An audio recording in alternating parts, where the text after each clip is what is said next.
Hey y'all, and welcome back to my channel. In this tutorial, we are going to be wrapping a 12-ounce morning mug from the Steel Magnolia with some vinyl from my next Brittany bundle, volume 3, with Gracefully Created. Here is a little sneak peek at all of the beautiful vinyl patterns that I picked myself. I'm so excited for this to launch. It will launch January 1st, 2022. And I will have the launch times below so that you guys can snag one as soon as they are dropped from Gracefully Created.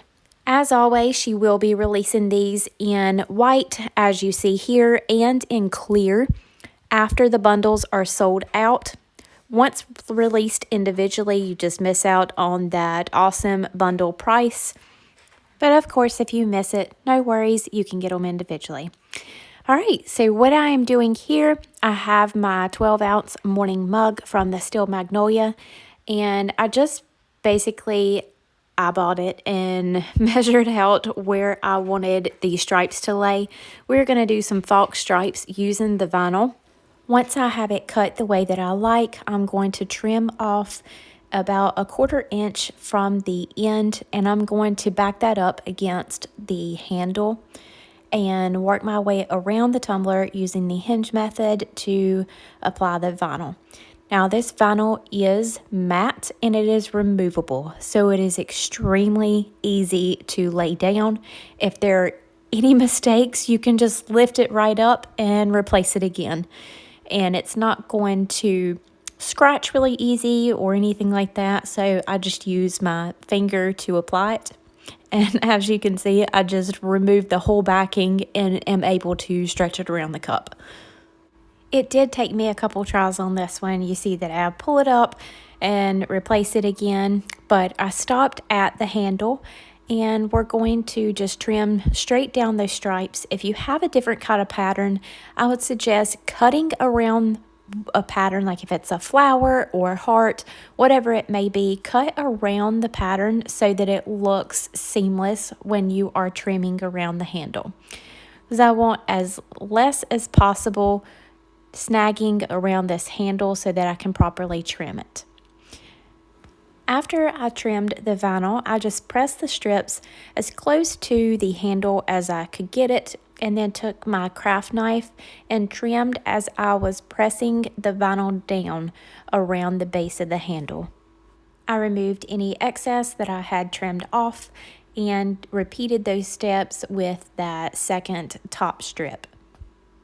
Now once you have this trimmed, you can remove the vinyl that is underneath, if that makes sense. Usually I will cut a straight line down cut a seam down the vinyl and remove the excess from underneath, but we are actually going to use some glitter over top of this, so you're not going to be able to tell regardless.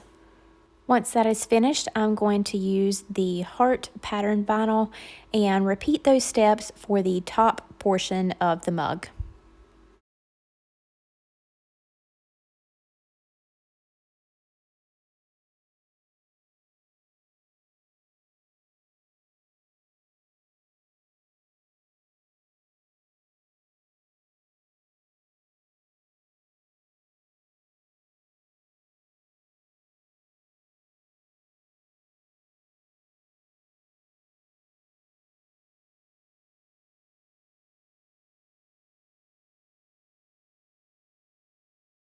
A couple of things I wish I would have done differently is, one, spray paint my cup before I applied this vinyl.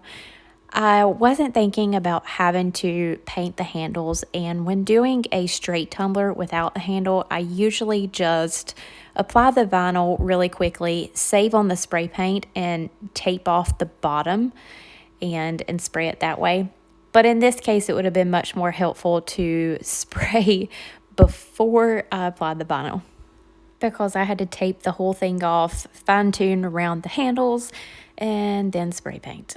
And if I could have found the paint, I would have matched that army green on the bottom instead of using the tan, so that it looks like one continuous stripe on the bottom instead of having that you know, that extra little slither of tan after the green. I'm using glitter glue from the Crystalac company to apply my glitter. This stuff is absolutely amazing. Mallory from Made by Manny and Mal has used it in multiple tutorials of hers, and she got me hooked. I blame Mallory. But it's awesome, y'all. The only thing that I don't like using it for is a straight chunky glitter. Anything else, even if it's a chunky mix, it's fantastic. It dries tacky, so you can use it as a tacket. You can seal your glitter with it, or you can just use it for a glitter application as I'm doing here. And you can see that it goes on really, really evenly and it has a longer dry time than Mod Podge. So it works really, really well. I'm using the extra fine cut of Firefly from PDB Creative Studios. This one is hard to get because it's super popular. If you have it, that is amazing. If not, you better jump on that wait list because it is worth it. If you do not have this or can't get a hold of it, you can use any extra fine opal and you will get the same effect. I waited about 2 hours for my glitter glue to dry. I sealed that with Rust-Oleum matte clear coat and gave this a coat of a little extra ink epoxy. As you can see, it is slightly sanded, so I have an even surface to work with, and apply our decals. I am doing an offset for this decal. That offset is 0.045. My vinyl is from Tech Wrap Craft, and I will link these below for y'all, as well as links for the SVGs that I used for these decals. As you can see, I have already applied the stripes to the 24-ounce Plump from the Steel Magnolia on the left. But since our main decal would have went over the stripes on the morning mug, I'm going to show you a little trick that I normally do when I am layering the stripes and the decal to save you from putting a layer of epoxy in between those two. If you put it directly on top of your stripes, you're going to be able to see that indentation in your top decal, or even have spots where the epoxy seeps underneath where they overlap, and that can cause random bubbles or lifting of your vinyl, and we don't want that. So the stripes that I'm using are cut to 0.05, and I'm just taking them around the tumbler right on top of the lines in between each of these colors. I don't have to trim the excess off of the end to create a seam with these. Because it is textured, that is hidden.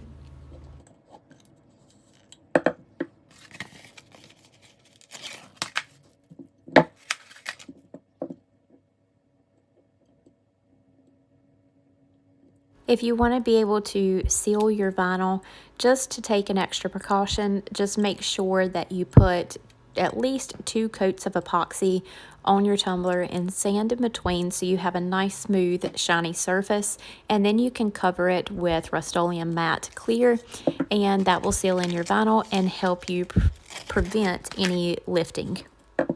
Once I got to the bottom strip that goes through the handle, I just started at the base of the handle as close as I could and then run that strip around and trimmed off the excess once I got to the other side.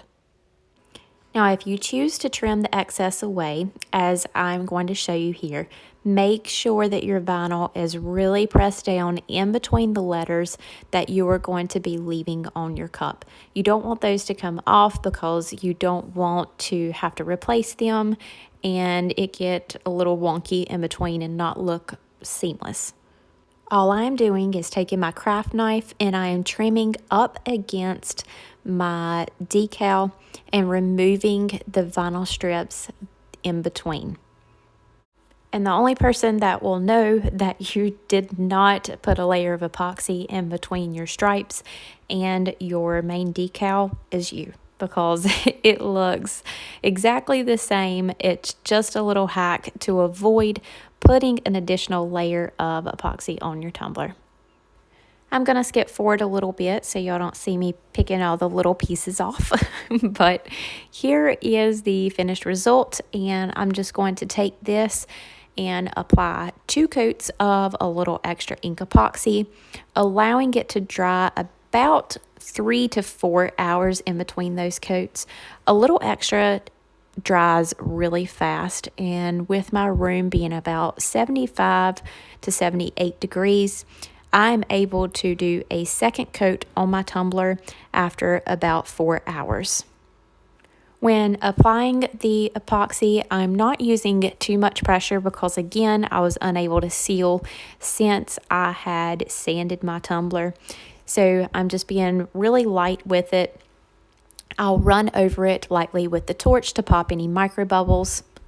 And these would have been complete at this point. However, after I finished torching, somehow I managed to touch my arm with the hot end of my torch.